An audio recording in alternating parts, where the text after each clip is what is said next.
I want to start today by asking you all to think about some of the changes that we've witnessed in the world over the last 3 months. At the beginning of this year, there was a government in place in Egypt that was a very stable government. It had been there for 3 decades. Nobody thought it was going anywhere. And yet in the course of 18 days, we saw changes unfold that completely recontoured the political landscape of that entire region and left us in a very different world. 1 month earlier, we witnessed similar changes in Tunisia, where similarly you had a government that had been in place almost as long, in this case 23 years, and was one of the most efficient authoritarian regimes in the world.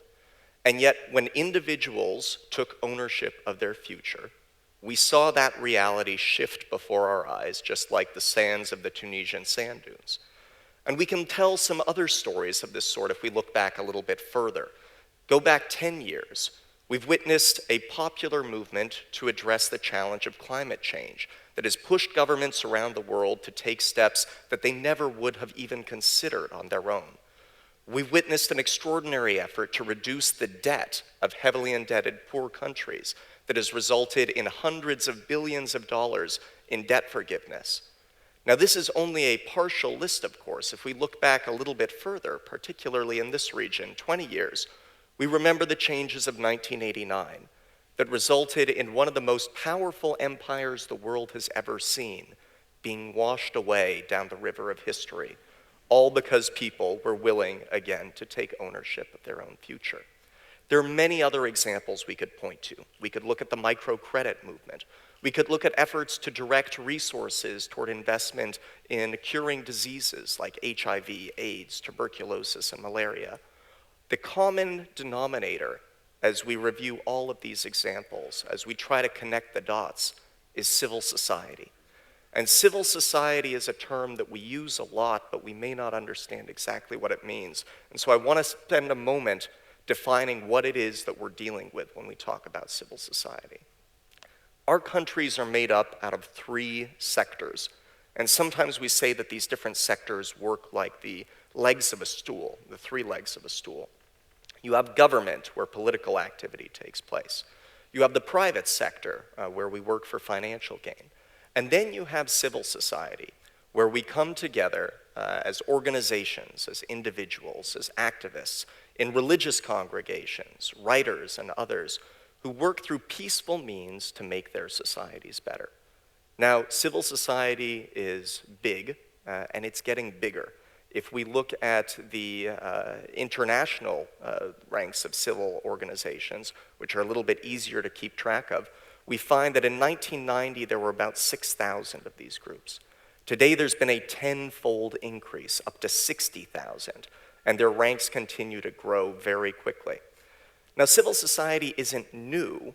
If we look at my country, for example, we see that civil society brought us the American Revolution, the American movement for independence. Civil society brought us the abolition of slavery.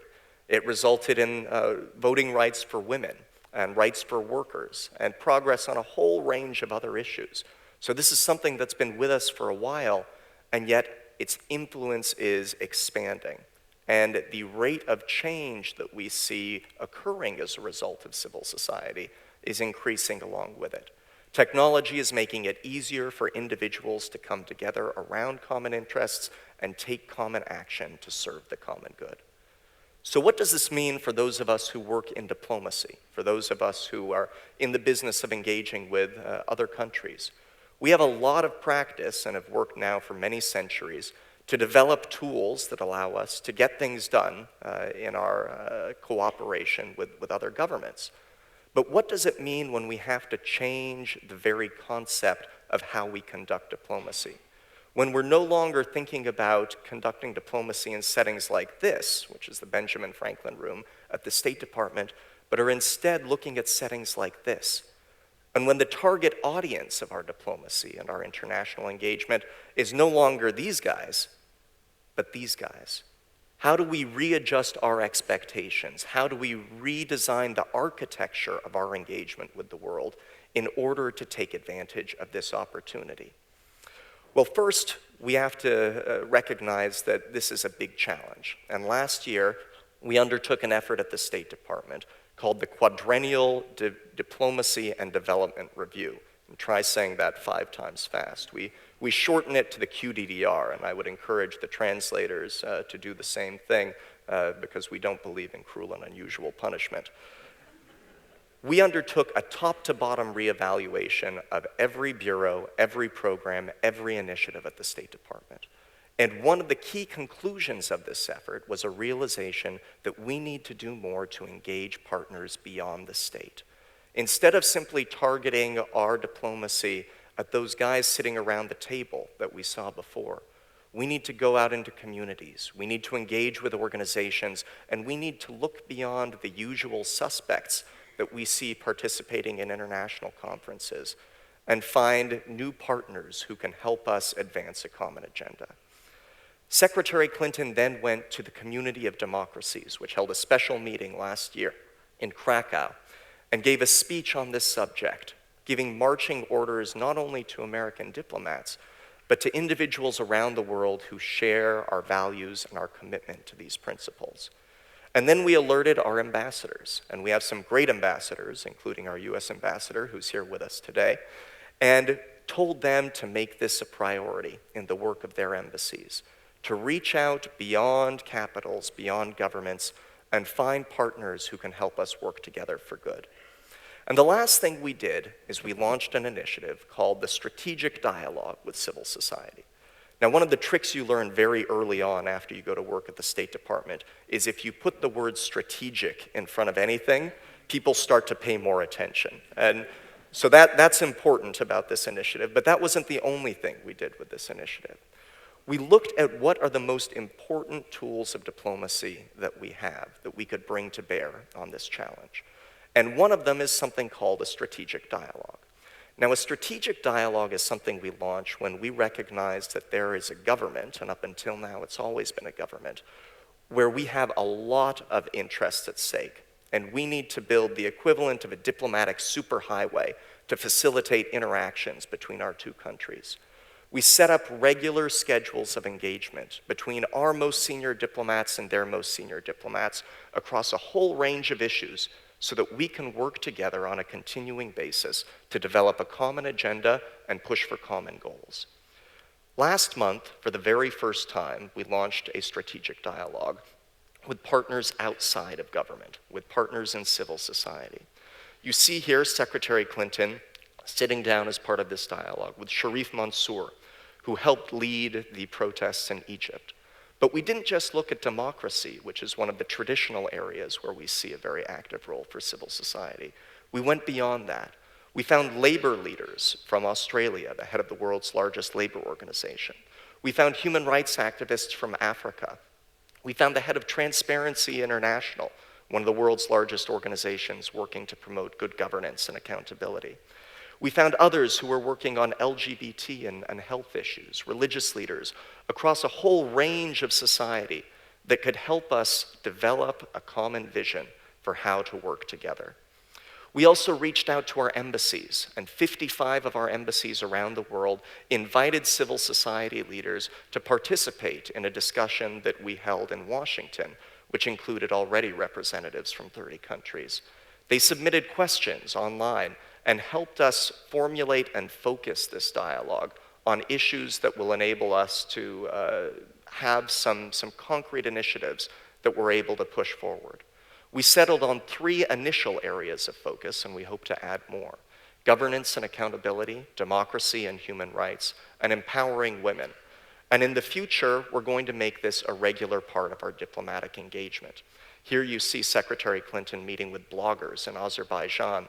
And that's something that I did in a different capacity this morning when I sat down with about 50 civil society representatives from Hungary and talked about ways in which we can work together to advance the common good.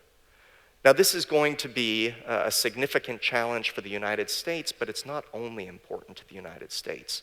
This is something that applies to each of us regardless of which sector of society we work in and what our interests may be. Because ultimately, civil society is more than simply another branch of this 3-legged stool. Civil society does something that none of these other sectors of society can replicate as effectively. And we know this from a generation of social science, including work by a man named Robert Putnam, who pioneered this field and this thesis. Civil society ultimately replenishes the reservoir of trust that irrigates everything we do in our countries and communities. Ultimately, it is trust that allows us to work in those other fields, in government and in the private sector, to get things done. But it is in civil society that we build that trust. It's in civil society that we come together around shared values, with shared interests, and work to advance a shared agenda. And unless we have that trust holding our societies together, everything we do in those other realms becomes exponentially more difficult. So this is bigger than any individual issue. This is bigger than any individual agenda. This is about holding our communities and our countries together in a manner that will allow us to be more effective, more equitable, and build a better future for our children. Now, this is a monumental challenge. I began by asking you to think about some of the recent changes that we've witnessed in the last 3 months, in the last 10 years, and the last 20 years. Take a moment now to think about the changes that we will witness in the next 3 months, the next 10 years, the next 20 years. Think about how civil society will help to bring about those changes. And then decide for yourself that you're going to be a part of that. Regardless of where you work or what you do now, decide that you're going to join civil society in some capacity. Again, it can be a religious congregation. It can be a civic organization. It can be one that you start yourself. But make sure that you're going to be a part of that. Make sure that you're going to help build up this vital third leg of that stool that supports our countries. And make sure that you're willing to invest your resources, invest your time, and invest your personal ideas and commitment to ensure that we have stability across those three sectors. Because when we do so, we'll find that we not only experience the benefits of work on each of these individual agendas that we pursue within the context of civil society, we'll experience the benefits of greater trust, greater cohesion, and a greater commitment among each of us to each other. And that's a goal worth fighting for. So as we conclude this session, where we've talked about connecting the dots, I'd ask you to focus on each of the dots that are constituted in civil society and make a decision that as you go forward from this conference, you'll help draw the lines that will bring those different nodes together in a greater whole. Thank you.